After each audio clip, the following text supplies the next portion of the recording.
Jadi melanjutkan perjalanan Yusuf yang berliku-liku, di mana Nabi Yusuf kecil dibuang oleh saudaranya di sumur, dijual sebagai budak, ditemukan oleh wazir, seorang pejabat yang punya istri cantik. Ketika remaja, Nabi Yusuf sudah dicintai sama sayyidahnya, sama juragannya, difitnah, dan akhirnya Nabi Yusuf dipenjara dan lain sebagainya.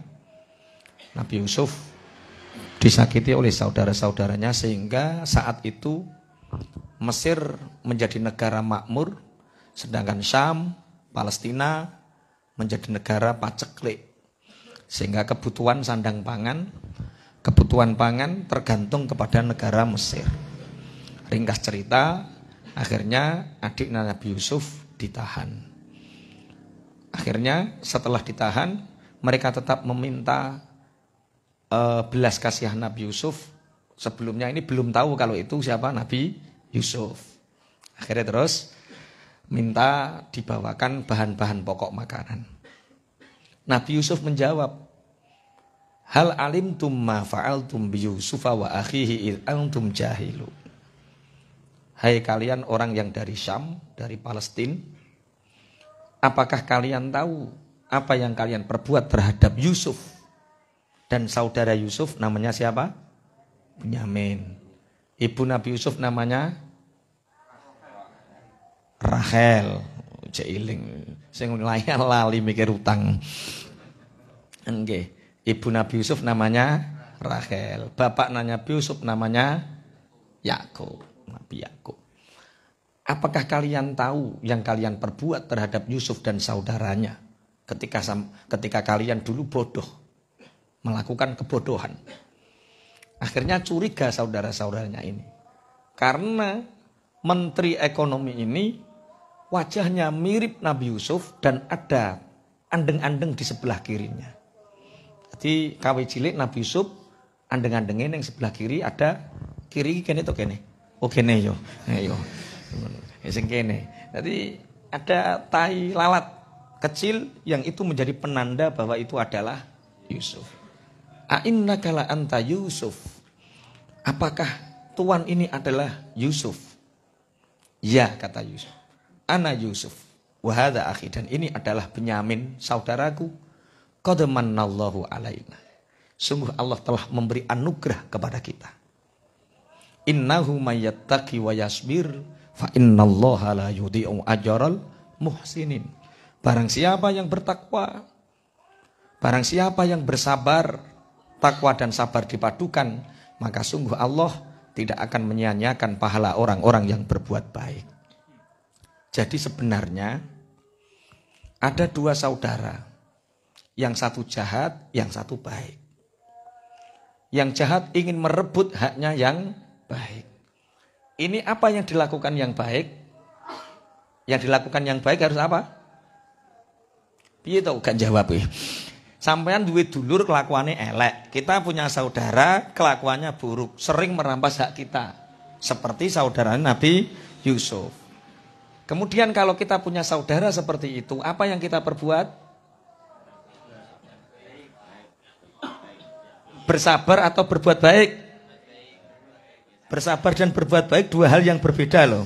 Nek bersabar, kowe ora males, tidak membalas, tapi kalau berbuat baik, kita balas keburukannya dengan kebaikan. Ayo, sing bener sing ndi? Ayo, berbuat baik. Kalau berbuat baik pasti sabar. Kalau sabar belum tentu berbuat baik. Kok ndang imbang tok deh. Nggih, innahu mayyattaqi wa yasbir. Tapi kalau Nabi Yusuf dipamari qad mannallahu alaina. Sungguh Allah telah memberi anugerah kepada kita. Pertama begini urutannya. Awake duwe dulur kandung, dek dulur tiri, dek dulur apa pokoknya dulur. Islam itu sangat memuliakan saudara. Bah itu saudara tiri, bah itu saudara kandung, bah itu saudara saliyane tiri apa? Dulur temon, angkat, ono ae. Itu dimuliakan. Dengan bukti apa? Bahwa bapak tiri selamanya tidak bisa menikahi anak tiri. tiri selamanya tidak bisa menikahi ibu tiri. Selama orang tua itu dukhul apa dukhul itu? Ya dukhul. Anu pokoknya ya. Ketika orang tua kita sudah berjima dengan ibu kita, ibu kita itu maksudnya ibu kita nikah sama bapak tiri kita, berarti hubungan kita dengan bapak tiri ini seperti hubungan ayah. Karena apa? Karena haram dinikah. Makanya jangan bedakan. Nah, kemudian bagaimana kalau ada saudara kita yang keluarganya buruk? Yang pertama kita bersyukur.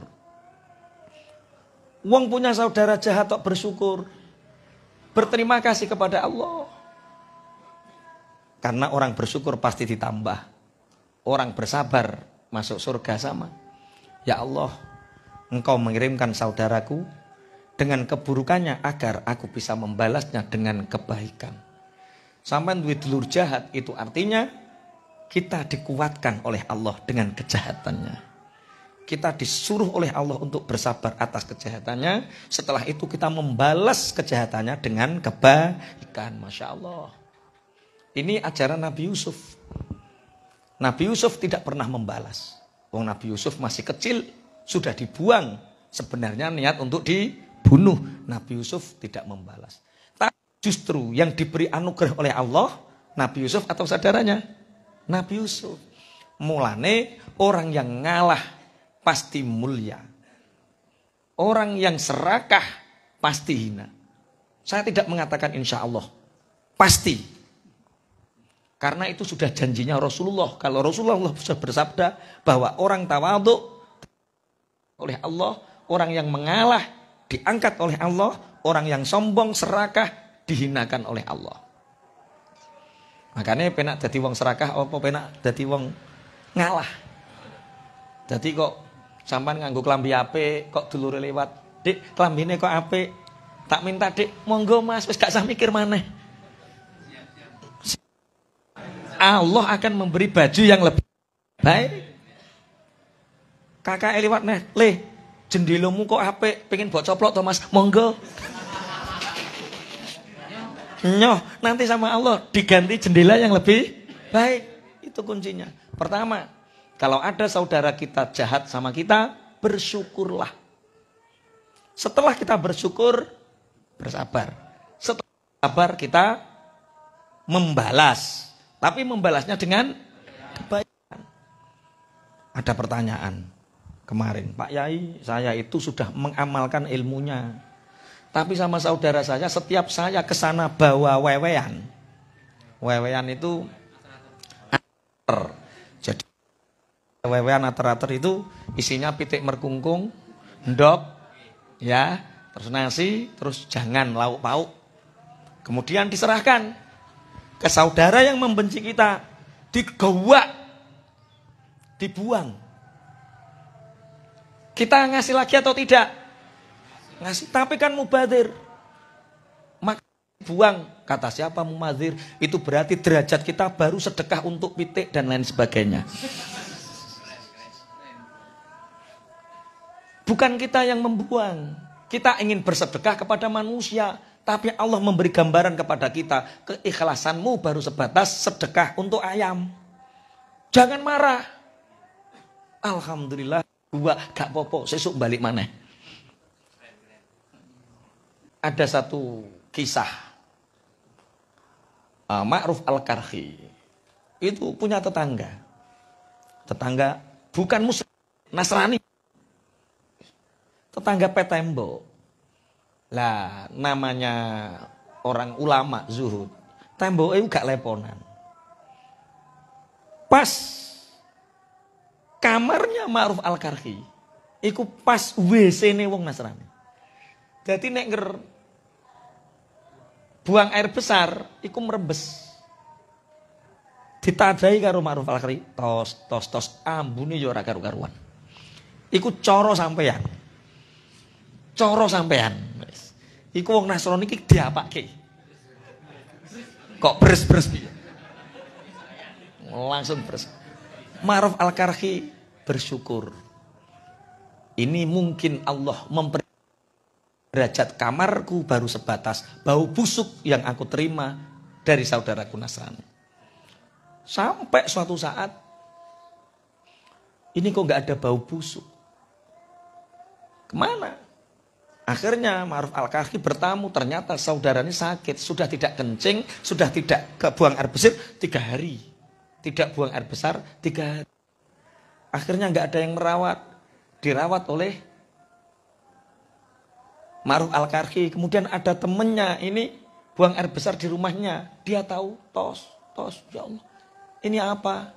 Itu adalah WC-mu yang tepat bersebelahan dengan kamarku. Berapa kamu bersabar? Berapa tahun? 14. Nggak pernah protes. 14. Apa kata orang Nasrani? Asyhadu an la ilaha illallah wa asyhadu anna Muhammadar Rasulullah. Aku bersaksi bahwa Allah adalah Tuhanku dan Nabi Muhammad adalah utusan Allah. Makanya benar dawuh Kanjeng Nabi, al-muslimu mir'atul muslim. Kalau kita ngajak orang masuk Islam, nggak keluar-keluar takbir di tengah jalan. Berikan perilaku terbaik, inilah perilaku muslim. Yaitu tidak membalas kejahatan orang lain dengan perilaku jahat, tapi balaslah dengan kebaikan. Masya Allah. Qad man alaina. Sungguh Allah telah memberi anugerah kepada. Jadi kalau ada orang jahat kepada kita, pertama lakukan bersyukurlah. Bersyukur, ya Allah, terima kasih engkau mengirimkan orang ini kepadaku. Sehingga aku akan kuat, aku akan bersabar. Kemudian doakan dia, kirim Fatihah tiap tengah malam.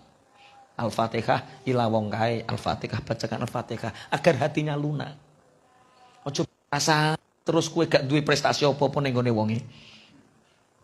Ya, kemudian balas keburukannya dengan kebaikan. Ini jadi kalau kita bisa seperti itu, bisa seperti yang dilakukan oleh Nabi Yusuf, jawabannya qad mannallahu alaina. Allah sungguh telah memberi anugerah kepada kita. Innahu mayattaqi wa yasbir. Orang yang bertakwa bersabar, maka sungguh Allah tidak menyiakan pahalanya orang-orang yang muhsinin, orang-orang yang berbuat baik. Masya Allah. Makanya kemarin ketika saya nilai Zam-Zam. Jadi Zam-Zam itu dulu kan di dekatnya Ka'bah, sekitaran Ka'bah.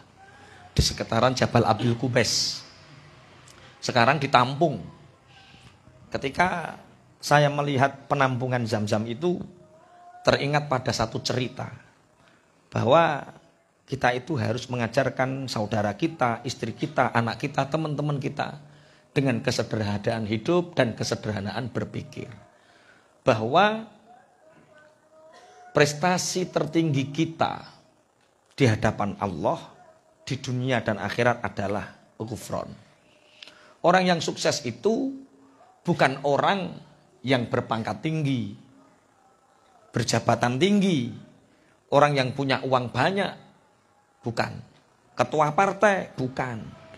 Ketua rumah sakit, bukan. Siapa orang yang berhasil, yang sukses? Adalah orang yang mendapatkan ghufran, ampunannya Allah. Siapapun dia, kalau dia dapat ghufran, dapat ampunannya Allah, itulah orang yang sukses. Siapapun.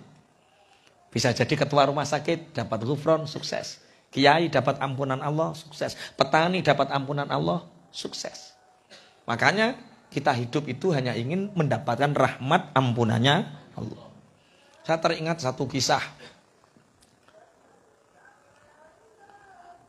Zakaria Al-Ansori itu punya 2 anak gadis. Siapa Zakaria Al-Ansori? Beliau ulama yang hidup di Mekah. Dia muftil Haromen. Dia mufti Mekah, Madinah. Zakaria Al-Ansori punya 2 putri yang cantik yang dinikahi oleh santri beliau sendiri. Jadi biasa kiai 2 anak wedok terus mantu santri itu sudah ada sanatnya. Nah ini yang santrinya yang diambil mantu namanya itu Ibnu Hajar Al-Haytami. Yang kedua Imam Ar-Romli. Kalau kita sering baca kitab-kitab fikih, itu ada Imam Nawawi dan Imam Ar-Romli. Lah Imam Nawawi itu rivalnya Imam Ar-Romli.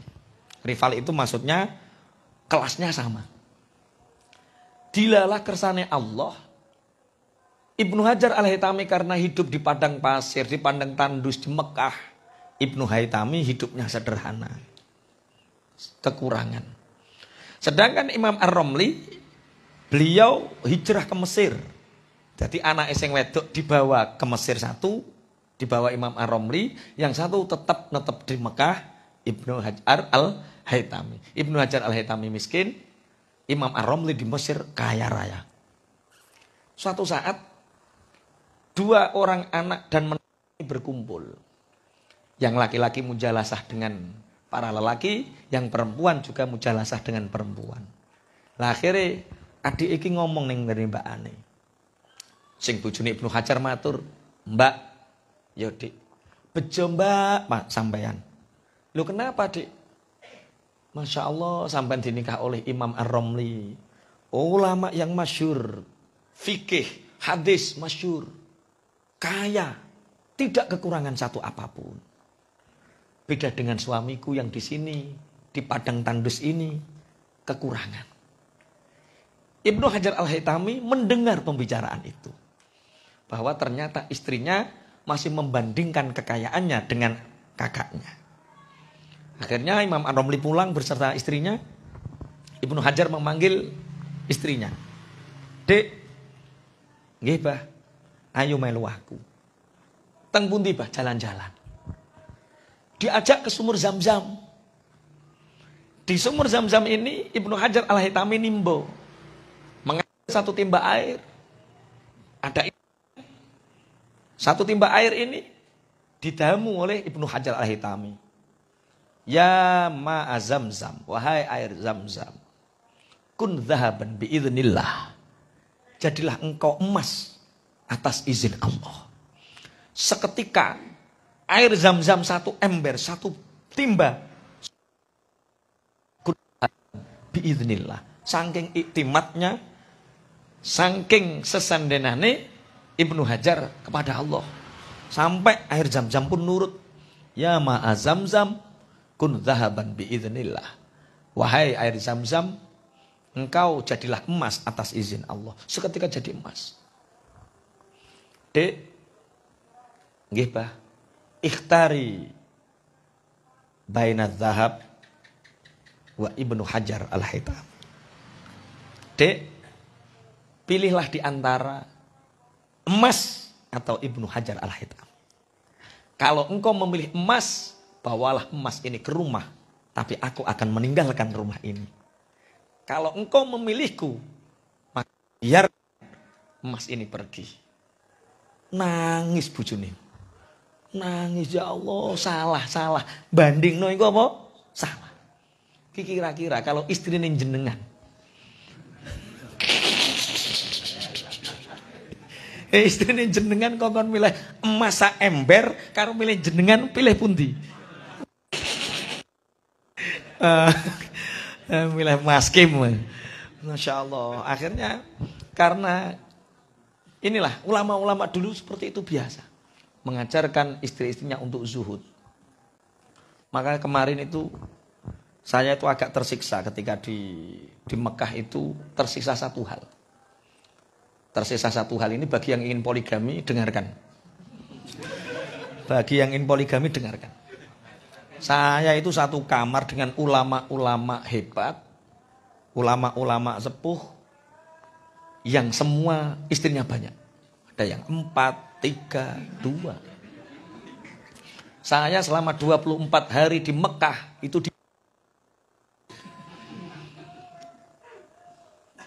nanti orang muslim itu yang istrinya satu masuk neraka dulu sebelum ke surga. Iki aja roh bojomu ya. Nanti orang muslim yang istrinya satu masuk neraka dulu sebelum ke surga. Loh kenapa Bah? Saya katakan gitu. Karena nanti kamu akan ditanya. Misalnya siapa? Di hati, istrimu berapa? 1. Kenapa istrinya 1? Takut sama istri. Barang siapa takut kepada selain Allah, itu tempatnya surga atau neraka? Loh, mesti jawab loh. Kacau.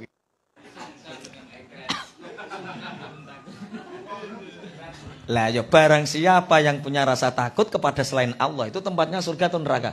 Nah ya kok jawab. Itu bagi yang istri satu.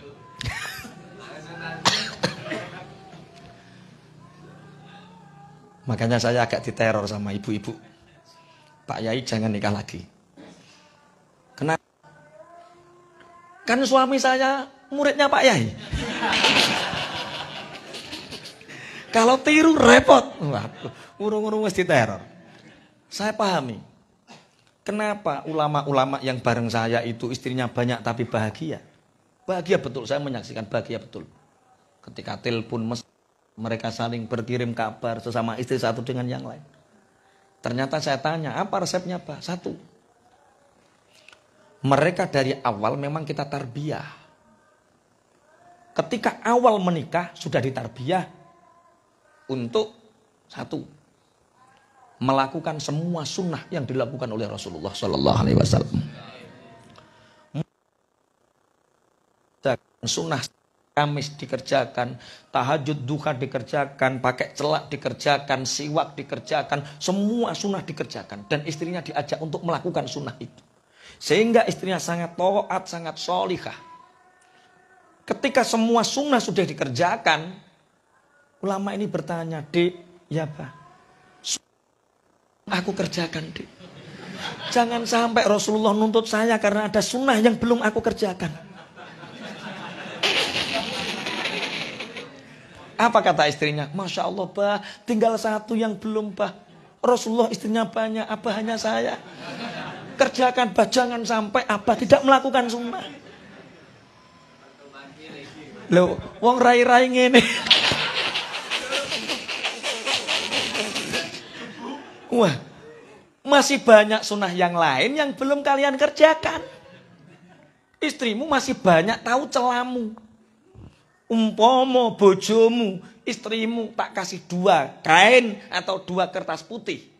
Tak suruh nyatet kebaikan suami dan keburukan suami. 2 kertas sama-sama putih. Kira-kira banyak baiknya atau buruknya? Lah ngono kok ape poligami? Oh saya lagi sadar, Masya Allah, oh berarti ada ilmunya. 2, tanamkan pada istri kita bahwa kita ini milik Allah. Ketika awal menikah, Dik, kita ini hamba Allah. Sebagai hamba, jangan mencintai hamba terlalu berlebihan. Adik mencintai abah seperapat saja. Begitu juga saya mencintai adik seperapat saja. Jangan takut untuk kehilangan dan jangan takut untuk dan lain sebagainya. Sehingga kita bisa betul-betul fokus beribadah kepada Allah. Karena hakikatnya kita makhluk untuk beribadah, makhluk Allah. Seperapat. Kalau istri sudah mencintai hanya seperapat, kita mencintai seperapat, masih ada 3/4 yang lain. Sisanya.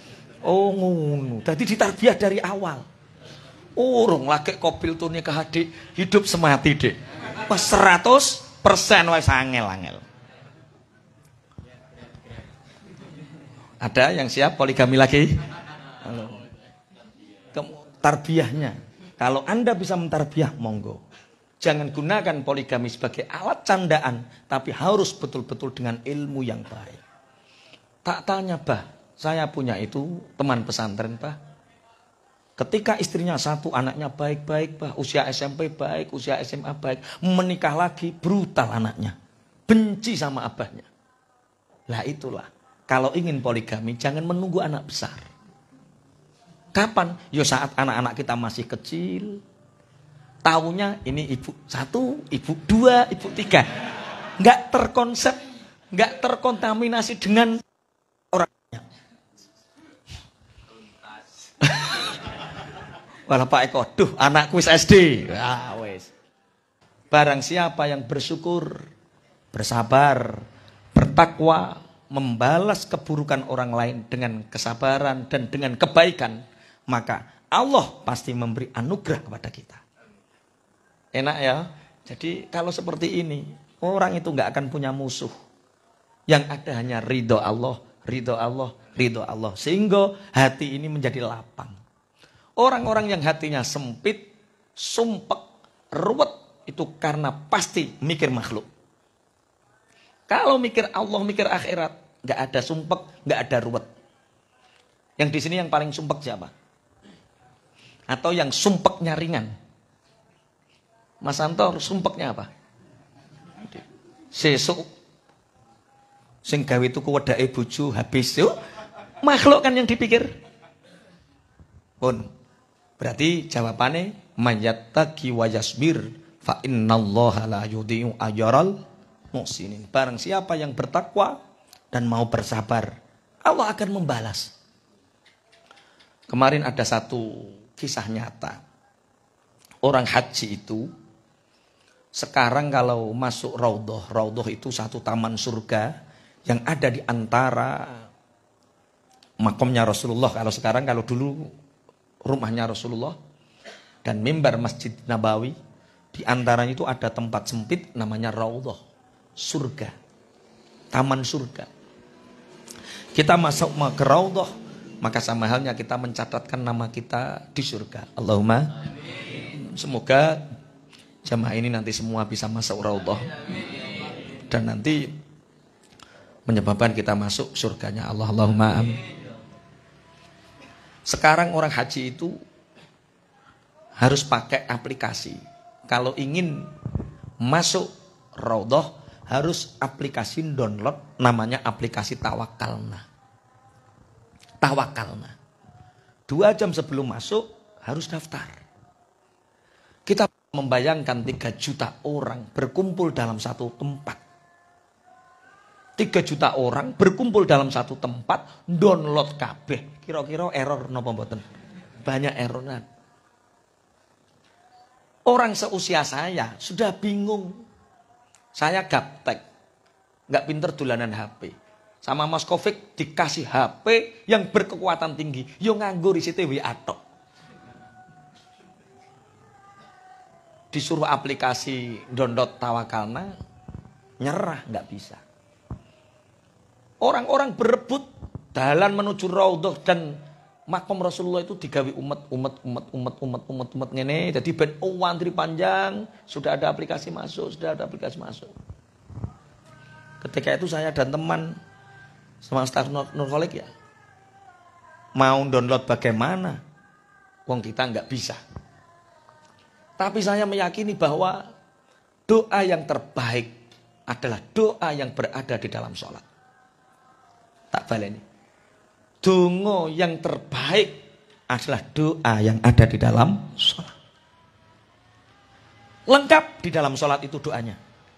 Butuh doa apa? Lengkap. Doa nyauri utang ada. Rabbi firli, ya Allah ampunilah aku. Warhamni, berilah belas kasih kepadaku. Wajburni. Wajburni artinya nambeli. Barang sing kurang ditambeli, barang sing ora lunas lunasi. Wajburni ono. Itu bagi yang punya hutang waca.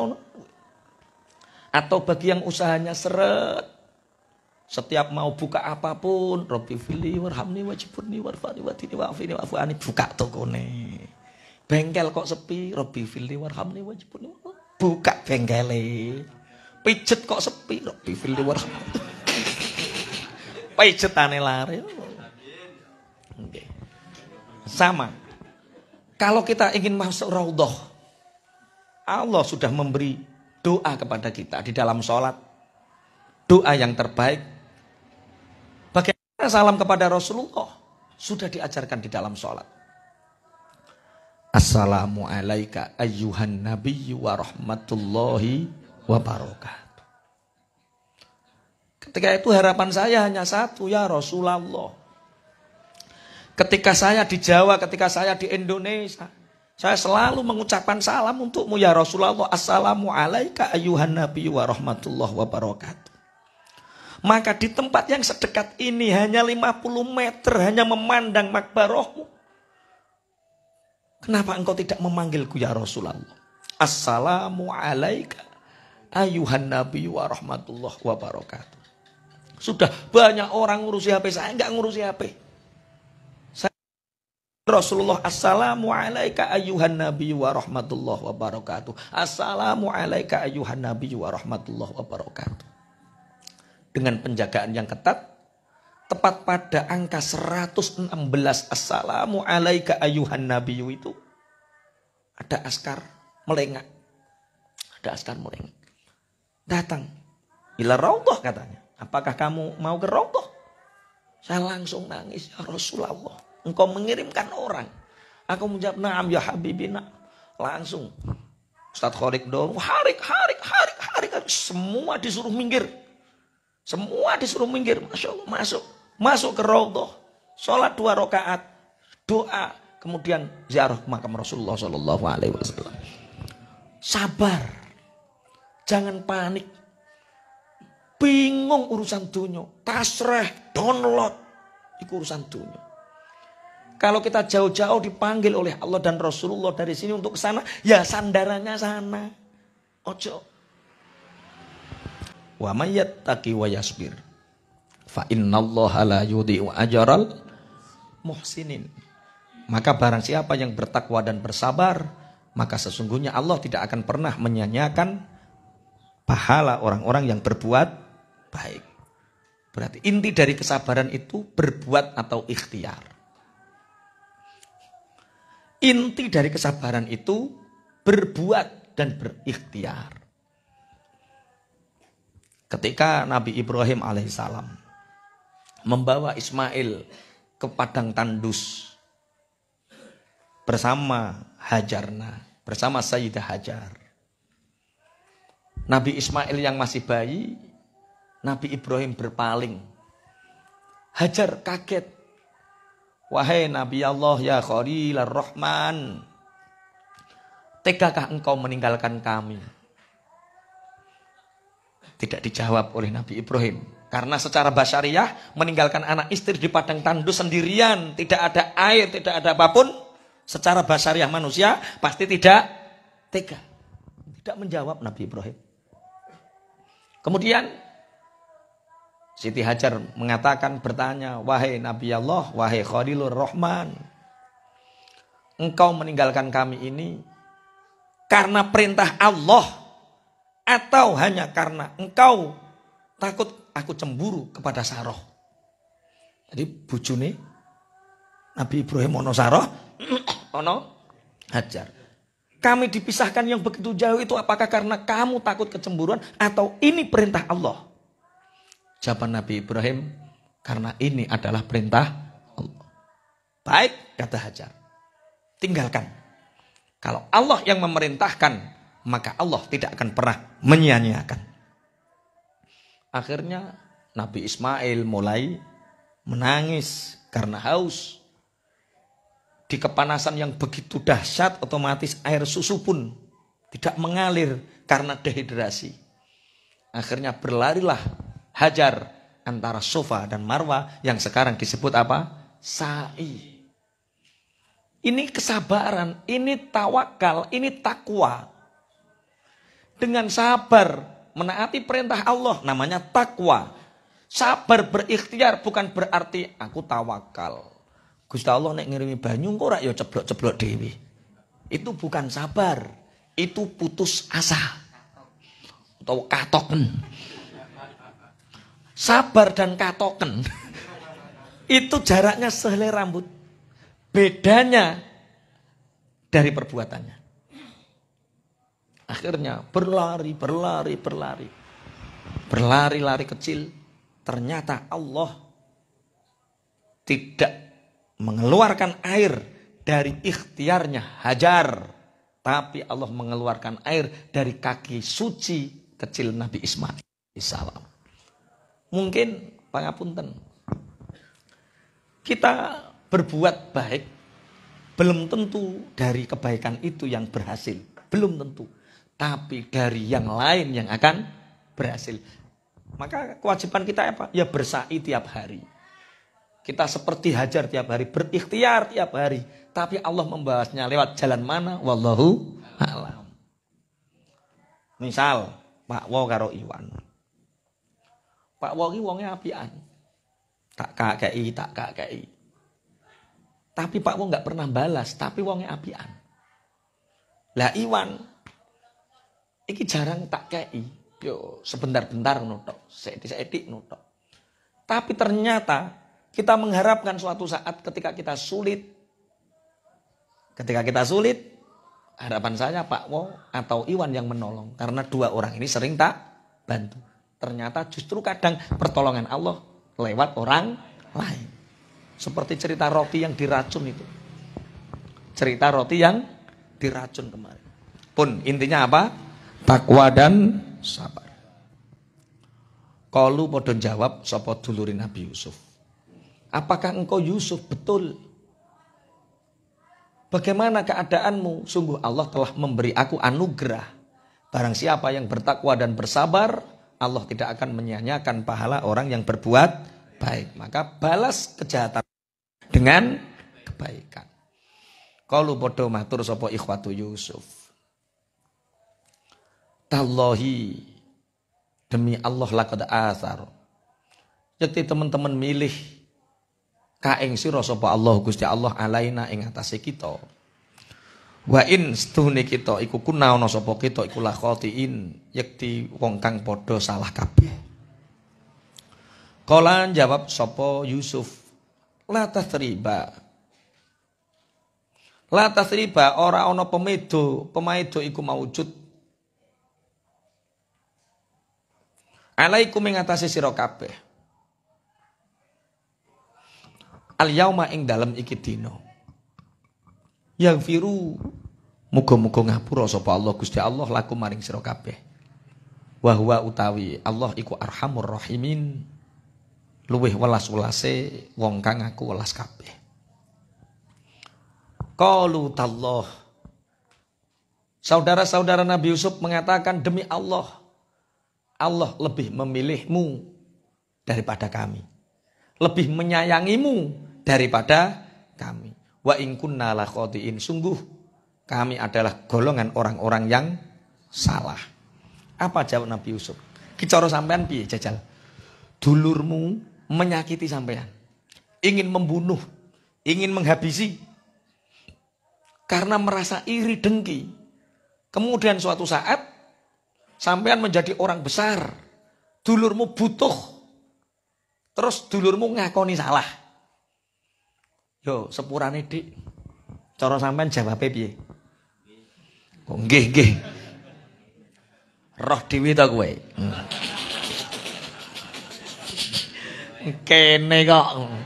Roh dhewe kene kok. Nayoh men. Lah inilah Nabi Yusuf mengatakan la tasriba alaikumul yaum. Mas, dulurku kabeh, aku tidak menganggap kalian bersalah. Hari ini dosamu, kesalahanmu sungguh telah hilang semua. La tasriba alaikumul yaum. Jadi Nabi Yusuf ketika disakiti, Nabi Yusuf ketika dicemploni neng sumur, sudah pernah saya jelaskan. Nabi Yusuf tidak menganggap saudaranya jahat. Nabi Yusuf tidak dendam, bahkan tidak menyimpan kejahatan saudaranya di dalam hati. Nabi Yusuf ketika disakiti saudaranya ridho. Saking welase Nabi Yusuf, ridhoni Nabi Yusuf, malaikat Jibril dugi, ngancani. Jadi ketika kita disakiti orang, jangan ingat kesalahan orang. Tapi fokus melangkah ke depan. Kalau kita fokus melangkah ke depan, tidak mengingat keburukan orang, maka Allah menurunkan anugerahnya. Ketika Nabi di penjara, kenapa penjaranya agak lama? Karena Nabi Yusuf mengingat. Tidak sebentar, agak lama, 7 tahun. Kenapa? Mengingat kesalahan Zulaikha. Jadi kalau ingin ujian kita cepat dibereskan sama Allah, kalau masalah kita ingin segera dibereskan sama Allah, kuncinya lupakan kesalahan orang lain yang berbuat kepada kita. Itu. Nek sampean iling-iling terus diuji sampean. Karena tujuan Allah tidak sampai kepada kita. Hati yang ridho, hati yang lapang. Lupakan. Nah ini sing diarani la tasriba alaikumul yaum. Siapa? Saya tidak pernah menganggap sampean salah, Mas. Itu ujian hidup, nggak apa-apa, ngoten. Bahkan didoakan yang firullahu lakum, Allah akan memaafkan kalian. Wa huwa arhamur rahimin. Teng kitab niki, teng kitab Badai Uzur diterangkan bahwa terjadi perdebatan di antara para ulama. Setelah dimaafkan itu, apakah saudara-saudara Nabi Yusuf itu derajatnya diangkat oleh Allah? Ternyata ikhtilaf di antara para ulama. Ikhtalafa jama'atun minal ulama fi nubuwati ikhwati Yusuf. Faminhum mangkola maka him nabiyun siwa Yusuf alaihissalam. Wa minhum mangkola kulluhum anbiya. Wahum al-asbatu alladzina zakarahumullahu fil Qur'anil azim. Ada dua pendapat yang mengatakan bahwa setelah dimaafkan dosa-dosa kesalahan saudara Nabi Yusuf, sebagian saudara Nabi Yusuf ada yang menjadi nabi. Ada yang mengatakan semuanya menjadi nabi. Karena dimaafkan, didoakan. Masya Allah.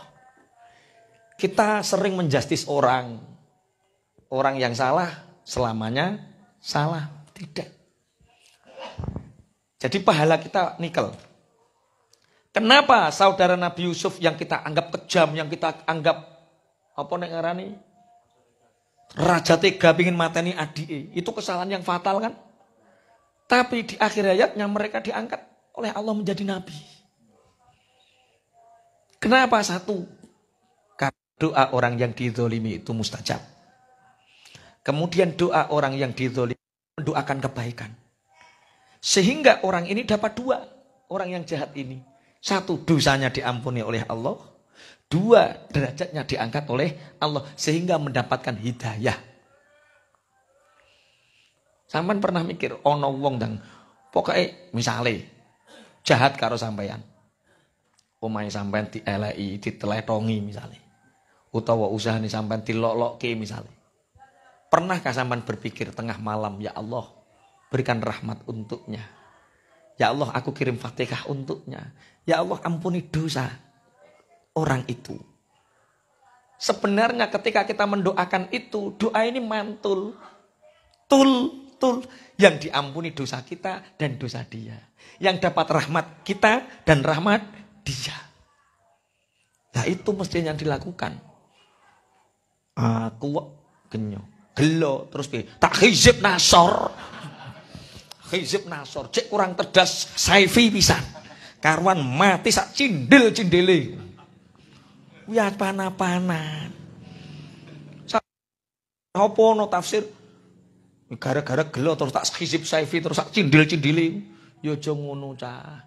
Lah, orang yang punya pola pikir seperti itu dibuat ruwet sama Allah. Enggak bisa bahagia. Karena urusannya belum selesai.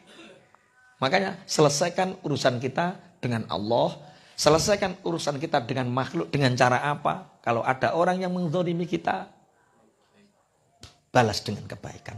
Itu yang dilakukan oleh Nabi Yusuf. Sehingga doa Nabi Yusuf ini tembus. Saudara-saudaranya yang jahat kepadanya diangkat menjadi nabi oleh Allah. Masya Allah.